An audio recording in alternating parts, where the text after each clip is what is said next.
দীর্ঘদিন ধরে ভেনেজুয়েলা ও যুক্তরাষ্ট্রের মধ্যে চলমান তীব্র উত্তেজনা শেষ পর্যন্ত রূপ নিল এক নাটকীয় সামরিক অভিযানে।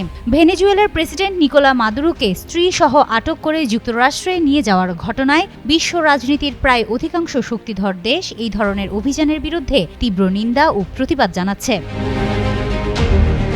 আন্তর্জাতিক আইন লঙ্ঘনের অভিযোগে যখন সমালোচনার ঝড় উঠেছে, ঠিক তখনই ব্যতিক্রমীভাবে ডোনাল্ড ট্রাম্পের পাশে দাঁড়িয়ে প্রকাশ্য সমর্থন ও সেলুট জানালেন ইসরায়েলের প্রধানমন্ত্রী বেনিয়ামিন নেতানিয়াহু।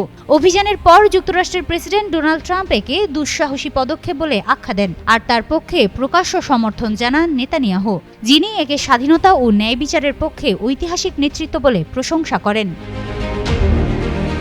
সামাজিক যোগাযোগ মাধ্যম এক্সে ট্রাম্পকে ট্যাগ দেওয়া এক পোস্টে নেতানিয়াহু লিখেন, স্বাধীনতা আর ন্যায় বিচারের পক্ষে সাহসী ও ঐতিহাসিক নেতৃত্ব দেওয়ার জন্য প্রেসিডেন্ট ডোনাল্ড ট্রাম্পকে অভিনন্দন। তবে এর বিপরীতে যুক্তরাষ্ট্রের ভেতরেই শুরু হয় তীব্র প্রতিবাদ। Washington, New York, Los Angeles সহ ও লাস ভেগাসে বিক্ষোভ হয়। বামঘেঁষা সিনেটর বার্নি স্যান্ডার্স এই অভিযানকে নির্লজ্জ সাম্রাজ্যবাদ বলে আখ্যা দেন। চীন একে আন্তর্জাতিক আইনের সুস্পষ্ট লঙ্ঘন বলে মাদুরো দাম্পত্যের অবিলম্বে মুক্তি দাবি করেন। শুধু তাই নয়, রাশিয়া সহ বহু দেশ এতে উদ্বেগ প্রকাশ করে। এরই মধ্যে নিউ ইয়র্ক টাইমস জানায়, অভিযানের সময় চালানো বিমান হামলায় অন্তত 40 জন নিহত হয়েছেন, যাদের মধ্যে বেসামরিক নাগরিকও রয়েছেন, যা পরিস্থিতিকে আরও ভয়াবহ করে তুলছে। হিমাতুল জান্নাত, যুগান্তর নিউজ।